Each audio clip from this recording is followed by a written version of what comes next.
시장의 이슈들을 살펴보고 국내 시장 대응 전략까지 챙겨보도록 하겠습니다. 우리투자증권 서상영 차장과 이야기 나눠봅니다. 안녕하세요. 네, 안녕하십니까. 네, 새해 첫 주였던 지난주 국내 시장 삼성전자의 4분기 실적 그리고 좀 환율 흐름의 영향을 좀 많이 받았습니다. 이번 주에도 이 같은 흐름이 좀 이어질 것으로 전망이 되고 있는데요. 시장 흐름 일단 어떻게 예상하고 계십니까? 일단 지난주 삼성전자 실적이 구조를 하회할 것이라는 소식에 시장은 우려감을 자아내면서 크게 위축된 흐름을 보였습니다. 이러한 불확실성이 7일 삼성전자 잠정 실적을 발표하면서 모두 해소할 것으로 여겨지고 있는데, 과연 작년 4분기 잠정 실적 발표를 8조 8천억을 발표하면서 사상 최고치를 갱신하였던 삼성전자의 실적이 이번에는 그보다 하회할지가 여부가 관건입니다. 일단 반도체 부분에서는 반도체 가격이 선행 역할을 하는 북토빌이 기준선 2를 넘어서고 있어서 반도체 가격은 지속적으로 상승을 할 것으로 여겨지고 있고요. 그래서 좀 우호적인 모습이지만 IM 분야의 흐름은 아이폰 5S의 예상보다 호전된 판매량, 선진국 시장의 정체 등으로 위축될 것으로 여겨지고 있습니다. 애플도 삼성전자의 실적 발표와 더불어서 발표되는 IM 사업부의 전망에 따라서 등락이 커질 가능성이 좀 있어서 세계 IT 기업들은 삼성전자 실적에 민감하게 반응을 할 것으로 여겨지고 있습니다. 그리고 이어 9일 알코아 실적 발표가 되면서 공식적인 어닝 시즌이 시작되기 때문에 이들의 흐름이 1월 시장의 흐름을 변화를 줄 것으로 판단하고 있습니다. 네, 일단 그리고 지난주 시장에서 테이퍼링 이슈가 좀 재부각이 됐습니다. 이번 주에 발표될 FOMC 회의로 공개를 통해서 테이퍼링 단행 배경을 좀 구체적으로 알 수가 있을 텐데요. 이와 함께 고용보고서 발표도 이번 주에 주목해야 될 지표를 꼽히고 있습니다. 관전 포인트 어디에 두면 좋을까요? 이번 주는 지난 12월 테이퍼링을 단행한 FOMC 회의록이 수요일날 발표되는데요. 이 회의록은 테이퍼링의 정당성을 밝힘과 동시에 통화정책 일정이 급하게 진행되지 않을 것임을 확인해 줄 것으로 여겨지고 있어서 그나마 좀 우호적인 모습을 보이기는 합니다. 그러한 FOMC 회의록 이외에 관심이 가는 부분은 고용보고서인데, 이 고용보고서를 예상하기 위해서는 이 고용보고서 작성 방법을 알면 쉬운데, 보통 전월 12일에 있는 주에 설문지를 작성하고 이를 얼마까지 분석한 다음에 다음 달 초에 이제 발표하는 방식입니다. 그렇기 때문에 12일에 있는 신규 실업상 청구 건수와 그 다음 주에 청구 건수를 보면 어느 정도 알 수 있는데, 지난 12월 당시 큰 폭으로 증가를 했다는 점은 이번 고용보고서가 그리 낙관적인 발표는 아닐 것이라는 판단이 들고 있습니다. 특히 블랙 프라이데이의 소매 판매 위축에서 보듯이 서비스업 신규 고용 등이 좀 위축될 것으로 여겨지고 있다는 점도 감안해야 될 것으로 판단하고 있고요.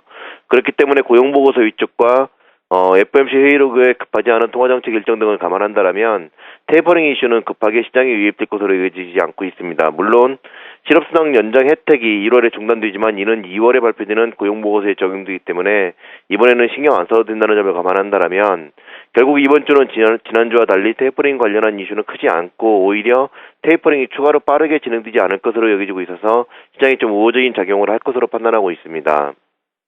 네, 특히 신흥국 시장들은 이 테이퍼링에 좀 더 민감한 반응을 보여주고 있는데요. 일단 국채 변동성 확대 그리고 환율의 변동성 확대로 우려감을 드러낸 모습을 보였습니다. 자, 일단 이번 주 흐름은 어떻게 전개될 것으로 보십니까? 일단 신흥국 시장에서 가장 문제가 되는 부분은 환율 변동성인데, 최근 들어서 브라질 해와라가 재차 반등을 주고 있고 국채 금리가 14.3%까지 급등을 하는 모습을 보이고 있고요. 태국 같은 경우도 정치 불안 등으로 인해서 바트화가 2010년 이후에 최고치를 보이고 있으면서 이제 가장 우려감을 가지고 있는데, 가장 관심 있는 나라인 남아공의 란두화 같은 경우도 크게 상승을 하는 등 신흥국 환율은 지난주에 점차 상승을 하는 모습을 보이면서 우려감을 자아냈습니다.